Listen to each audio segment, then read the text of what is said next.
Hello everyone, Rupali के lifestyle blog में आपका स्वागत है। ये ब्लॉग है रविवार शाम का।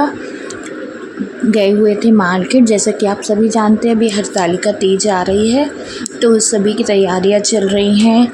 यहाँ हमारे पास कुछ साड़ियाँ रखी थी तो उन्हीं के पिको फॉल वगैरह सामान लेने गए हुए थे, ब्लाउज़ के अस्तर वगैरह। फिर मार्केट से घर आके खाने की तैयारी में लग गए थे। 8 बज गया था लगभग, तो खाने की तैयारी भी शुरू कर दी थी क्योंकि बेटी को फिर लेने जाना था ट्यूशन से घर।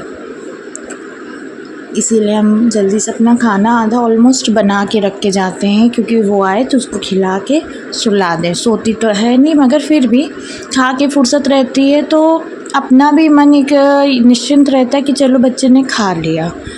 तो यहाँ पे बस आधा खाना तैयार कर दिया था जिसमें वो आए, खाना खाए, फिर हम भी फ्री रहें। यहाँ शाम को हमने मंगोड़ी की दाल एक दिन पहले डाली थी तो वो पीस के रख दी थी, मंगोड़ी बन गई थी। ये आ गए अपन सोमवार की सोमवती अमावस्या थी उस दिन। आप सब भी जानते होंगे सोमवती अमावस्या में 108 चीज़ों की, कोई भी चीज़ों की परिक्रमा दी जाती है, कथा सुनी जाती, पूजन होता है। तो बस हम और मम्मी, मतलब हमारी सासू माँ, हम लोग पूजा की तैयारी सब इकट्ठा कर लिए थे। दोनों जन काम भी करते जा रहे थे, तैयारी भी करते जा रहे थे। यहाँ खाना भी रेडी हो गया था, साफ़ सफाई सबसे फुर्सत होके हम लोग टाइम से अपना पूजा शुरू कर लिए थे। इस पूजा का बहुत महत्व है सुहागिन औरतों के लिए। ये व्रत सुहागिन स्त्रियाँ ही करती हैं। इसमें कोई भी सुहाग के सामान की या कुछ की भी 108 परिक्रमा दी जाती है।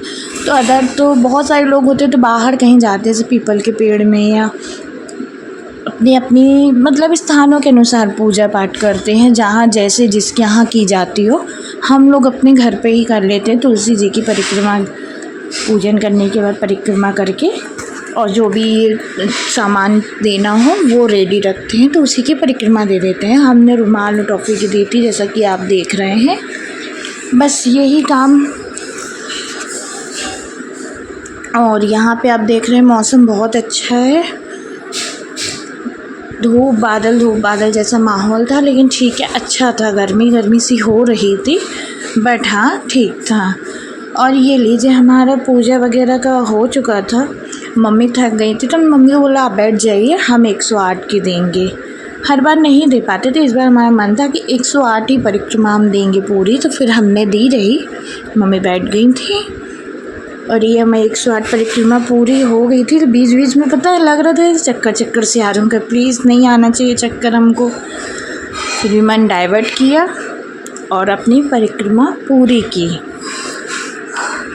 देख रहे हैं ना, चुपचाप से एकचित्त होके परिक्रमा पूरी कर रहे हैं।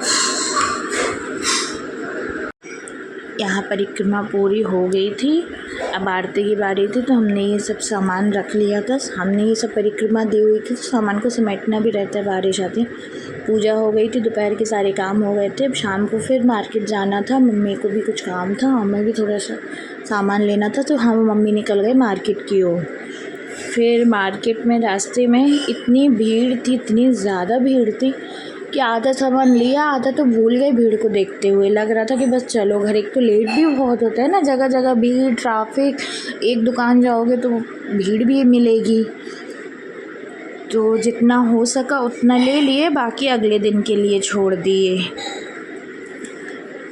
ये हम मम्मी लौट रहे थे मार्केट से, फिर एक साड़ी की दुकान जाना था तो फिर बीच में साड़ी भी देखने गए।